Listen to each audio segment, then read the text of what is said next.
Hey, welcome back everybody. Welcome many new subscribers. As always, I appreciate that shit. What we got going on? Well, if you watched the last video I did on this, the steering stripped out on the beach after 3 minutes. Really pissed me off. Oh well. This damn servo saver crap. This whole thing's ranky up in here, man. I mean, what the hell? You can see where it stripped it out. But anyway, I'm gonna see if I can pull this out and put this in. This is off a Stampede or a Traxxas HOSS, some shit. It kind of looks like it'll work. I don't know. We're about to find out though. All right, let me pull this stuff off and see what happens. Okie dokie. I got it in there. I really don't think it's supposed to be in there. Here, let me see if I can bring up one I got. I think it goes in a brushless Stampede or yeah, there it is. Read that. There you go. Fits Traxxas HOSS 4x4 VXL steering Bellcrank servo linkage slash. So it must go in a slash 4x4 too. I don't think it's meant for a slash two-wheel drive, but it's in there. It does what it's supposed to, I suspect. The only problems I had was putting these links ends in here. These are bigger than what belongs in there. So I just took a pair of these C-clips things and spread it out a couple times, and then I shoved it in there. I finally got it in. That was about the hardest thing, and plus you're going to have to replace the servo arm. It's going to have to be longer, because if it's shorter, if it's the same size as this white one that was on there, it's too short and it doesn't give it a full throw. So you got to get a longer one on there and put it on the end, and then it gives it a full throw for the steering. So yeah, I had to do that. So yeah, other than that, that's about it. Other than that, it fit right in, no problems. Just when you put these screws back in up here, because you got to have these in here because they got to go down inside there to secure all this shit. Don't tighten these up too much because it'll tighten up the steering, so it won't work very good. Because this original shit had bushings in it, and this shit was kind of tight actually. So it was kind of dragging on the steering.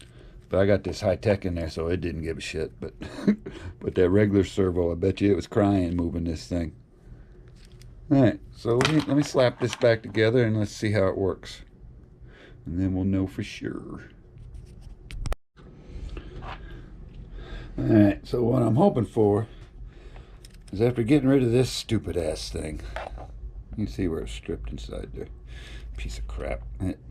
I'm sure this stuff was all right, but it's got bushings in it, but whatever.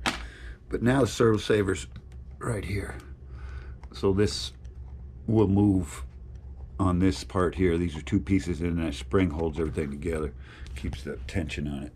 So I think that's going to be a lot better. I guarantee it's going to be a lot better. All right, let me put a battery on here and let's see if it turns left and right or whatever it has to do. Alright, let's see if she does what she needs to do. That damn thing lightning fast. Oh hell, look, you can see it torquing on the thing over here. I gotta adjust the endpoints. But yeah, it's working, so that's a lot better. Just hopefully it hits some bumps, and I'm gonna take it on the street real quick, drive it up and down the street and make sure everything does as it's supposed to, but it looks like it's fixed. All right, let me adjust these endpoints. I'll be right back. All right, adjusted the endpoints. Let's see how she is now. Nice and fast. It'll help with them bearings in there. And like I said, it's a lot better with the servo saver on the Bellcrank than this little stupid ass thing here. They fit. Like I said, the hardest part is getting them in links in there. You got to widen them out a little bit or grind them down or whatever you want to do. I just widened them out and shoved them in there. They went in there. And a longer arm. You're going to need a longer arm. There's no doubt about it. Because if you mount this back here, it won't give you enough throw the other way. So That's the only thing. Seems to be all right. Good to go. I did drive it. Drove straight like it's supposed to. I don't think it messes with the geometry for the suspension. There's no reason why it would. But yeah, she's good to go. So yeah, quick $15. It's $15 for the parts. I got them from some dude in AI radio controlled in Florida, but other people got them, man. Just find the cheapest one.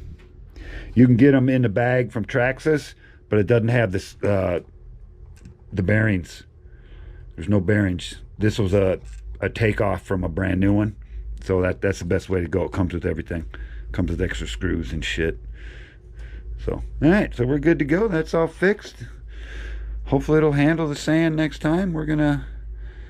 I got this one down here, so I'm gonna take that one and I'm gonna drop the same ESC and motor in it, and I'm gonna drop better servo in it, but I'm not gonna lower the shocks like I did with these, where I put the limiters in there, and we'll see which one handles better. That'll be a true test. Jimmy can drive that one. We'll put the bodies back on them. All right, good day. Thanks for enjoying my time, because I enjoyed having you.